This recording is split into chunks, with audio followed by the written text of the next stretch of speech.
Okay, so we're going to work on a review sheet that's going to end up helping you for your quiz on Friday. Okay, again, some important topics that would be on your quiz are right here. So finding all trig functions given one trig function or given a point, then graphing sine and cosine functions, and then the phase shifts. So this worksheet includes all different types of questions that involve this. Okay, so for the first few questions, this deals with finding all of the trig functions. So for the first one, if the tangent of theta is equal to the square root of 3 over 2, and sine of theta is less than 0, find the remaining 5 trig functions. So first I need to see what quadrant I'm in. So because tangent is positive and sine is negative, I'm going to be in the third quadrant. Okay, follow all students take calc. So I need to draw my triangle there. This really should be coming from the origin here. There we go. So tangent of theta is equal to, in SOHCAHTOA, right, we need SOHCAHTOA for this, opposite over adjacent. So this is my theta in here. That's theta in there. So opposite is the square root of 3. Adjacent here is 2. So now I need to look and see where I am and see if I'm positive or negative.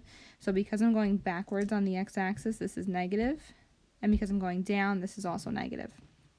So I have to figure out what that third side is here. So I need to figure out what the hypotenuse is. So to do that, I need to use Pythagorean theorem. So a squared plus b squared equals c squared. All right, so this is going to be negative 2 squared plus negative square root of 3 squared equals c squared. So this is 4 plus 3 equals c squared. You end up getting c is the square root of 7. Your hypotenuse, you're always going to make that positive because your hypotenuse is a distance. So now that I have all three of them, all three sides, I can find what each of the 5 trig functions are. I already know that tangent of theta is the square root of 3 over 2. So I really just need to find sine of theta, cosine of theta. This one, again, we know. And then we also need the reciprocal function. So the reciprocal of sine is cosecant. Reciprocal of cosine is secant. And the reciprocal of tangent is cotangent. Okay, so sine is opposite over hypotenuse. So that is the square root, I'm going to zoom in here, the square root, negative square root of 3 over the square root of 7. But I have to rationalize that, so I multiply both the top and the bottom by the square root of 7. And my answer, I'm going to put in red here, my answer is negative square root of 21 all over square root of 7 times the square root of 7 is 7. Okay, cosine. Cosine here is adjacent over hypotenuse, so negative 2 over the square root of 7. To rationalize, we multiply both top and bottom by the square root of 7. So this is square root of 7 all over 7. All right. I know tangent. Cosecant is the hypotenuse over the opposite. So reciprocal functions, you do the opposite order here. Cosecant, that is hypotenuse over opposite. So hypotenuse is the square root of 7 over negative square root of 3. To rationalize that, we multiply by the square root of 3. And we get negative square root of 21 over 3. Can't simplify that any further. Secant of theta is hypotenuse over adjacent. So hypotenuse over adjacent, that's going to be negative square root of 7 over 2. I don't have to rationalize that at all, okay, because there is no radical in the denominator. And then cotangent is adjacent over opposite. So adjacent over opposite is 2 over the square root of 3. We multiply by the square root of 3. And we get 2 rad 3 over 3. Okay, so for number 2, to find the exact value of all 6 trig functions, so here we're given a point. We're not given one of the trig functions, so I have to find everything. So I have to graph that point. So -6, +8, that's going to be in quadrant 2. So I really only care about this. This is -6, this is +8, and I still have to figure out what my hypotenuse is here. This is going to be theta in here. Okay, so I have to do Pythagorean theorem. So I have 8 squared plus -6 squared equals c squared. So this is 64 plus -6 squared. Put parentheses around that in your calculator. 36 equals c squared. So you end up getting c is equal to 10. So c is 10. So here you don't have any radicals, so this actually is a nice one. So when I go to do all of the trig functions, I need sine of theta, cosine of theta, and then tangent of theta, and then I need the reciprocals.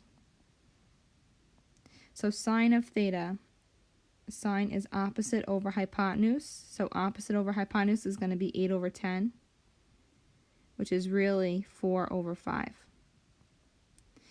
Cosine of theta is going to be negative because we're in the second quadrant. Adjacent over hypotenuse, -6 over 10, which is really -3 over 5. And then tangent of theta, opposite over adjacent, so 8 over -6. So this becomes 4 over -3, or -4 over 3, whatever you want, doesn't matter. So when I do the reciprocal functions, I really can just flip these around, or I can do it from the graph by doing hypotenuse over opposite, hypotenuse over adjacent, or adjacent over opposite. So I'm just going to flip these points around though, because it's a little bit easier. Flip these fractions. Again, this is a reciprocal. These are your reciprocal functions, so you just flip the fraction around. So sine, that comes from cosecant. So this is going to be 5 over 4. Cosine is secant. This is -5 over 3. And then cotangent is -3 over 4.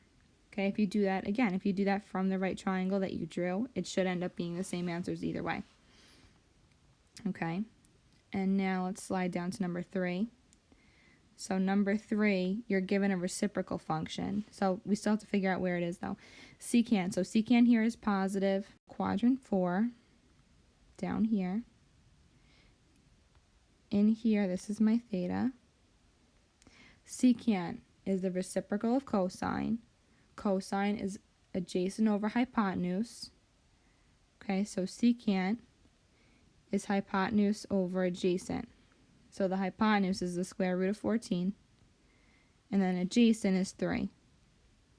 And again, you think about where you are. They're both positive. So I have to figure out what is opposite of my angle theta. So I'm going to do Pythagorean theorem. So a squared plus my other side squared is equal to the square root of 14 squared. So this is 9 plus x squared equals 14. You should get x equals the square root of 5. So this is my other side here, the square root of 5.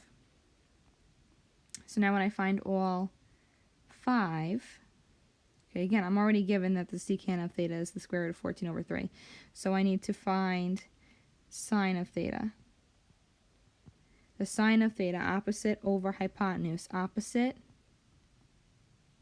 over hypotenuse.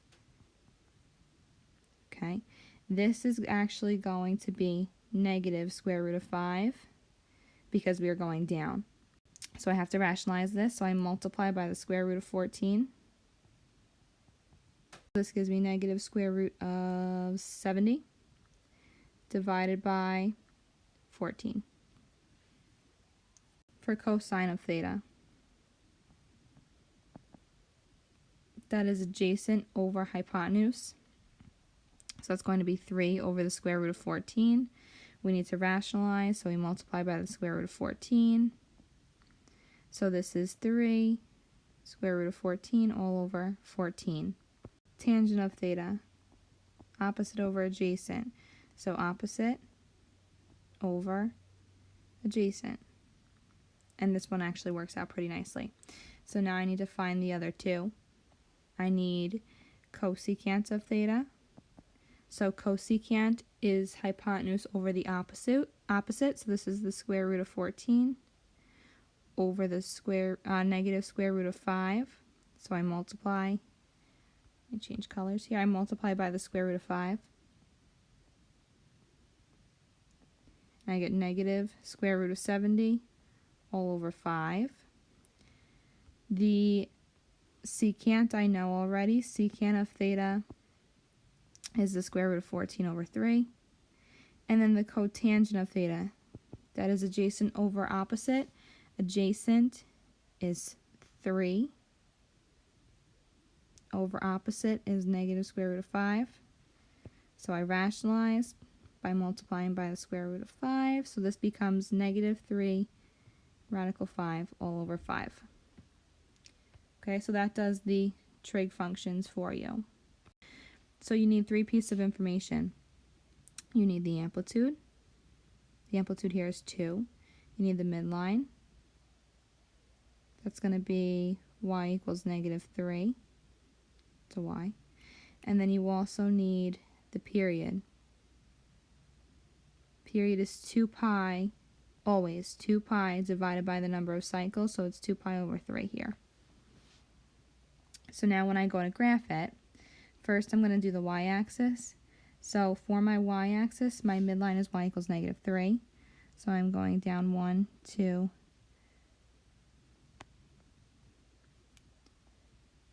negative 3.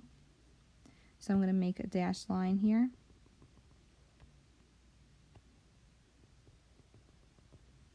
Okay, so then my amplitude, I'm going up and down 2 from here. So I need to go negative 1 and then negative 5 as well. And that's what I have so far. So now I can go through and I can find the x-axis. For my x-axis, every 4 slashes, so I'm going to draw 4, and then I'm going to have the period. Another 4, the period, 4, the period, until I finish, because again, I'm going until 2 pi. So here, I'm going to have 1, 2, 3, 4. This here is 2 pi over 3. Now we have 1, 2, 3, 4. This is 4 pi over 3. 1, 2, 3, 4. 6 pi over 3, which is really 2 pi. And I stop here. So now I have to figure out where I'm starting for my graph. For a sine function, the y-intercept is on your midline. So I start off here on the midline at negative 3. And then because this number here is positive, I'm going to go up to the max. And then I follow through with this pattern.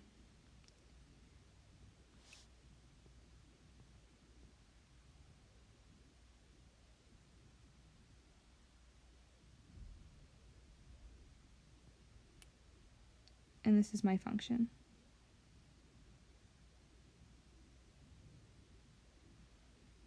And then you just want to make sure that you always label your graph. So make sure that you label this as f of theta equals 2 sine of 3 theta minus 3. For this one now, same process. I need 3 things. I need the amplitude. In this case, it is 1. It's not 4. The midline here, midline is y equals 4. And then the period is 2 pi divided by the number of cycles. So my period here is 2 pi divided by 2, which is just pi. So when I do my y-axis, my midline is y equals 4. So I'm just going to zoom in so it's a little bit easier. Midline is y equals 4. And then my amplitude is 1. So I'm going up 1 from here and down 1 from here. So if you want to label this as your midline and draw a dashed line, you can.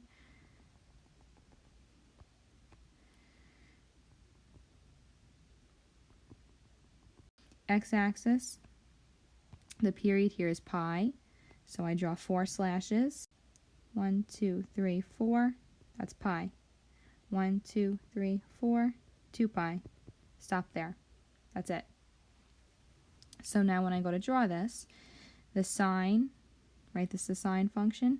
Sine always starts on the midline. So we start off there. Then because this is a negative directly in front of sine, we're not going to go up, we're going to go down. And then we follow through the pattern.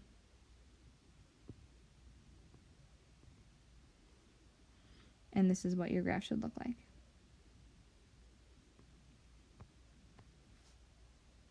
Okay, 2 cycles, and then again, you just want to label it. So this is f of t equals 4 minus sine of 2t. All right. This is our first cosine function. Same process. Amplitude here is 4. Midline is y equals 0. And then the period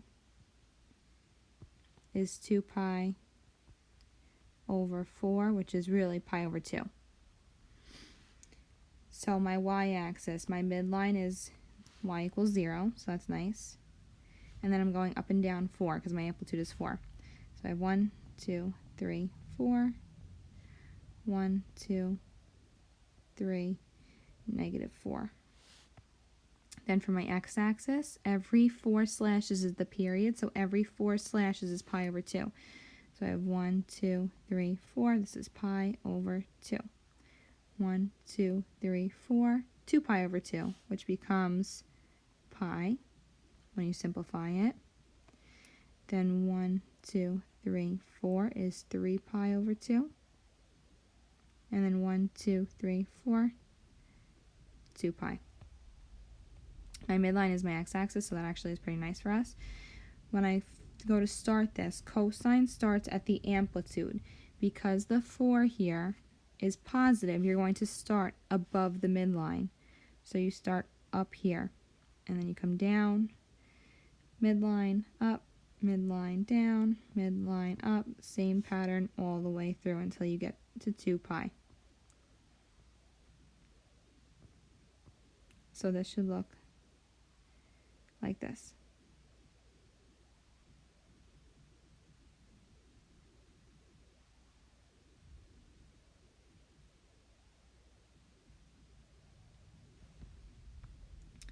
And again, this is f of x equals 4 cosine of 4x. Next one, same thing. You need the same piece of information. So you need the amplitude is 2. The midline